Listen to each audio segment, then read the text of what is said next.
ಜನರಿಗಷ್ಟೇ ಅಲ್ಲ, ಕೈದಿಗಳಿಗೂ ಕುಂಭ ಸ್ನಾನದ ಭಾಗ್ಯ ದೊರೆಯಲಿದೆ. ಗಂಗಾ ಪುಣ್ಯ ಸ್ನಾನವನ್ನ ಮಾಡಿ ಪಾಪ ತೊಳೆದುಕೊಳ್ಳೋದಕ್ಕೆ ಅವಕಾಶ ಸಿಗ್ತಾ ಇದೆ. ಉತ್ತರ ಪ್ರದೇಶದ 75 ಜೈಲುಗಳಲ್ಲಿರುವಂತಹ 90,000 ಕೈದಿಗಳು ಇವರಿಗೂ ಕೂಡ ಈಗ ಮಹಾ ಕುಂಭ ಮೇಳದಲ್ಲಿ ಮಿಂದೇಳುವ ಅವಕಾಶ ಸಿಗ್ತಾ ಇದೆ. ಫೆಬ್ರವರಿ 21ನೇ ತಾರೀಕು ಬೆಳಗ್ಗೆ 9:30ರಿಂದ 10 ಗಂಟೆವರೆಗೂ ಕೂಡ ಪುಣ್ಯ ಸ್ನಾನಕ್ಕೆ ವ್ಯವಸ್ಥೆ ಮಾಡ್ತಿದ್ದಾರೆ. ತ್ರಿವೇಣಿ ಸಂಗಮದಿಂದ ಜೈಲುಗಳಿಗೆ ಗಂಗಾ ಜಲ ತರೋದಕ್ಕೆ ಅಂತ ವ್ಯವಸ್ಥೆ ಮಾಡ್ತಾ ಇರೋದು.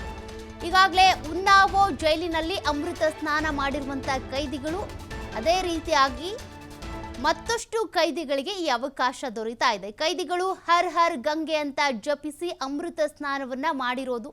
ಈಗ ಮತ್ತೊಂದು ಕಡೆ ಇದೇ ರೀತಿ ಉತ್ತರ ಪ್ರದೇಶದ 75 ಜೈಲುಗಳಲ್ಲಿರುವಂಥ 90,000 ಕೈದಿಗಳಿಗೂ ಕೂಡ ಈ ರೀತಿ ಪುಣ್ಯ ಸ್ನಾನ ಮಾಡುವಂಥ ಅವಕಾಶ ದೊರೀತಾ ಇದೆ. ಅಂದರೆ ಅವ್ರನ್ನ ಕರ್ಕೊಂಡು ಹೋಗಿ ತ್ರಿವೇಣಿ ಸಂಗಮದಲ್ಲಿ ಮುಳುಗೋದಕ್ಕೆ ಅವಕಾಶ ಅಲ್ಲ, ಅವರಿರುವಂಥ ಜೈಲುಗಳಿಗೆ ಈ ಒಂದು ಗಂಗಾ ನದಿಯ ನೀರನ್ನು ತೆಗೆದುಕೊಂಡು ಬಂದು ಅವರೇನು ಸ್ನಾನ ಮಾಡ್ತಾರಲ್ಲ ಆ ನೀರಿಗೆ, ಆ ಪೂಲ್ಗೆ ನೀರನ್ನು ಹಾಕಿ ಸ್ನಾನ ಮಾಡಿಸೋದಕ್ಕೆ ಅಂತ ಸಿದ್ಧತೆ ಮಾಡ್ತಾ ಇರೋದು.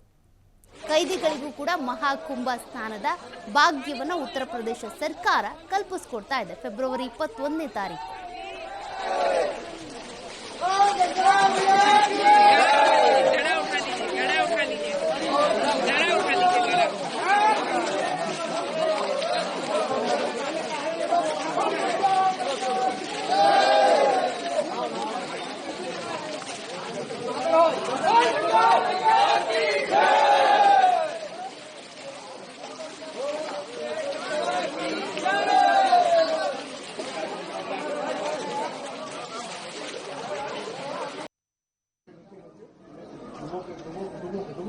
ऊपर से नहीं दीवार सर, नीचे ऊपर से नहीं डाला जाता।